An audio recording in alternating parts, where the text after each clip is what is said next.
Sejam todos bem-vindos a mais um estudo diário do Venceg. Meu nome é Vanderlei Claudiano, hoje é dia 18 de fevereiro e eu sempre dei liberdade total aí para vocês quando eu falar alguma palavra errada, vocês me corrigir. Eu tenho aprendido até mesmo bastante coisa sobre português, né? Quando vocês vão corrigindo aqui as palavras erradas que eu falo.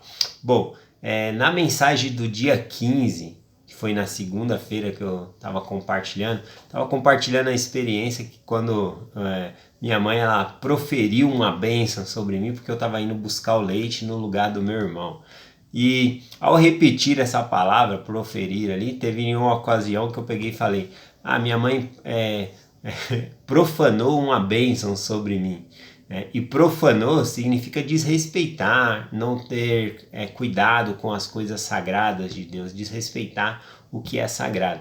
Então, na verdade, aquela palavra que eu usei, né, profanar, eu queria usar proferiu, né? Minha mãe ela proferiu uma bênção sobre mim, não profanou uma bênção sobre mim. Então, obrigado aí vocês que prestam atenção na mensagem, né? Eu ouvi a mensagem novamente ali e não tinha percebido, mas alguém percebeu e me falou, então estou fazendo aqui retificando a palavra, também fazendo a correção. Continuando aqui a mensagem, hoje, antes de entrar na mensagem ainda, eu gostaria de pedir a vocês que acompanham aqui essa mensagem do Venceg, pedir que pudesse fazer uma oração, tá bom? Pela irmã Miriam de Assis Conceição. Ela está internada no hospital, está incubada e precisando aí das orações, tá bom? Quem pediu essa oração foi a irmã dela, tá bom? A irmã Meire Assis. E a irmã Meire, ela pediu para que nós pudéssemos orar pela irmã dela, tá bom? Irmã Meire, eu coloquei o nome aí, eu tomei a liberdade de coloquei o nome da sua irmã Miriam já no templo, tá bom? Por meio do aplicativo a gente consegue fazer isso, então eu coloquei. Não sei se alguém já tinha colocado, né? Então na dúvida eu fui e coloquei ali para incluir na lista de oração. Eu também vou orar e acredito que muitos aqui vão orar também, tá bom? Para que ela possa ter uma melhora. E não somente a irmã Miriam, né? Mas que Deus conforte toda a família e dê força nesse momento aí de provação, de dificuldade para vocês, tá bom? Hoje eu vou compartilhar aqui no estudo do Venceg, Doutrina e Convênio, a seção 14, o versículo 9 e o versículo 10. É uma revelação dada a David Whitner e aqui é as palavras do Senhor Jesus Cristo, dizendo o seguinte: Eis que eu sou Jesus Cristo, o Filho do Deus vivo, que criou o céu e a terra, uma luz que não pode ser escondida nas trevas. Então no versículo 9, algo que me chamou bem a atenção aqui é que Cristo ele é uma luz, né? Ele é a luz que não pode ser escondida nas trevas. Até mesmo a palavra trevas, né? É a ausência de luz. Onde há luz não existe trevas. Bom, e eu gostei de um versículo, né, que deu uma referência aqui, que é Davi falando, né, a respeito dessa luz, falando a respeito de Jesus Cristo. Ele diz lá em 2 Samuel, capítulo 22, versículo 29. Davi ele diz o seguinte: Porque tu, Senhor, és minha candeia. Candeia, né, para nós seria como a lâmpada hoje em dia, né, onde eles colocavam ali no velador, que iluminava toda a casa ali. Bom, então essa é a candeia deles antigamente. E ele continua falando: E o Senhor ilumina as minhas trevas. Então é Deus que vai iluminar as nossas trevas, as nossas iniquidades, banir para que nós possamos ser cheios de luz também. Então quando lá em Mateus fala, né, que nós somos a luz do mundo, né, e a luz que nós devemos levantar é Cristo, é levar Cristo até a vida das pessoas, convidar as pessoas a vir a Cristo. Então, Cristo é a luz do mundo, né? É Ele que vai fazer a diferença. Então, é isso que significa nós portarmos a luz, né? É nós carregarmos Jesus Cristo e convidar as pessoas a vir a Cristo. Bom, continuando aqui, o versículo 10 também é bem interessante, eu gostei. Diz assim, ó: Portanto, devo levar a plenitude do meu evangelho dos gentios à casa de Israel. Então ele fala que ele deve levar, né, a plenitude do evangelho dele, dos gentios à casa de Israel. A plenitude do evangelho, ela se encontra dentro do livro de Mórmon. Bom, o livro de Mórmon, ele contém a plenitude do evangelho. E uma vez até me perguntaram, né, quando eu estava na missão, olha, se o livro de Mórmon, ele contém a plenitude do evangelho, por que dentro do livro de Mórmon não fala sobre o batismo vicário? Me fizeram essa pergunta e não tem problema nenhum quando alguém faz uma pergunta para nós e nós não termos a resposta, tá bom? Nós não sabemos tudo mesmo. Então, mas o importante nesse momento é você não tentar inventar algo, né? Ou tentar satisfazer a vontade da pessoa dando uma explicação ali. Simplesmente fala a verdade, olha, eu vou pesquisar o assunto e trago a resposta depois. E aí você pode perguntar para outras pessoas, e foi o que nós fizemos, né? Nós perguntamos para o presidente de missão, porque é bem uma pergunta bem intrigante, né?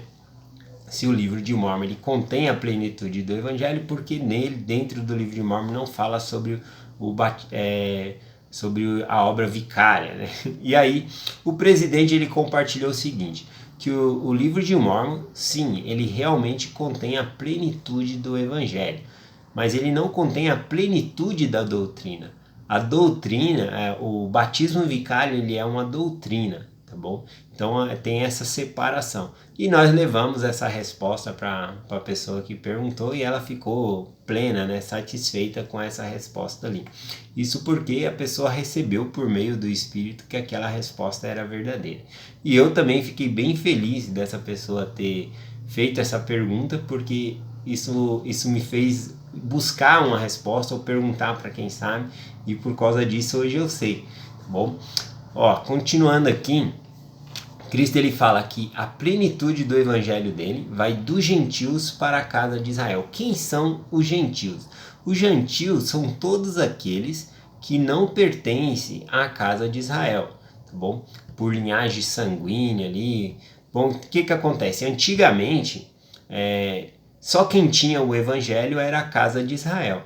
E eles tinham certos mandamentos, como não se casar com pessoas que não eram ali do convênio, que não faziam parte das 12 tribos de Israel.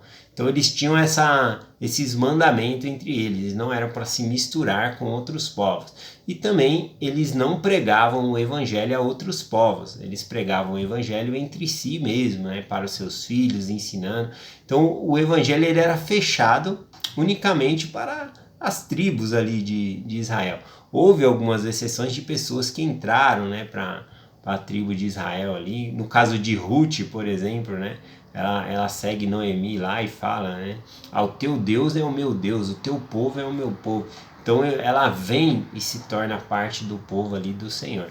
Mas no geral era um povo escolhido, era o povo do convênio do Senhor, e as outras pessoas não tinham o evangelho. Bom, então, gentios são aqueles que não faziam parte da casa de Israel. Bom, e aqui o Senhor fala que a plenitude do evangelho vai ser levada dos gentios para a casa de Israel. Então, para explicar um pouquinho melhor isso, eu peguei aqui Marcos capítulo 10, versículo 31. Diz assim, é Jesus Cristo aqui falando, né, em Marcos 10.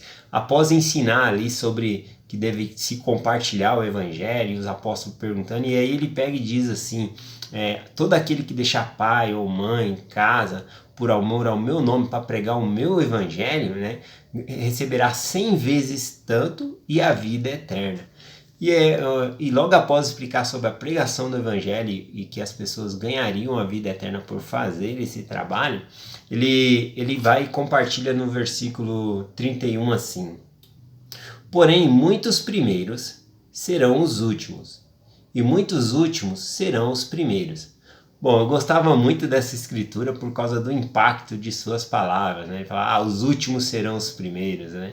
Então eu gostava desse aqui, mas eu não entendia muito bem o que significava, mas a palavra tem poder aqui, né?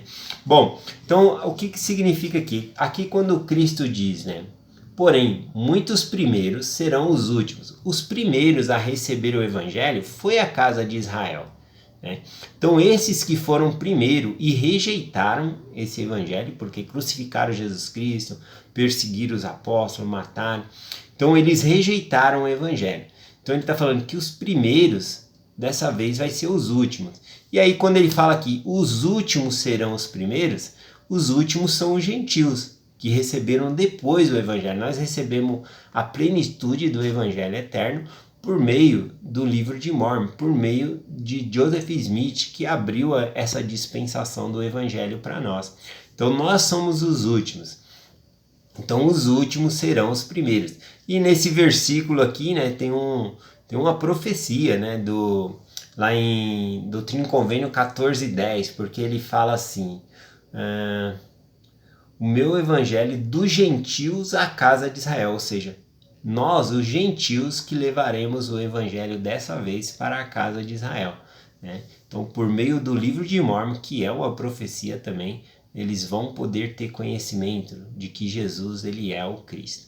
Bom, então eu só quero compartilhar essa mensagem com vocês e até amanhã. Em nome de Jesus Cristo. Amém.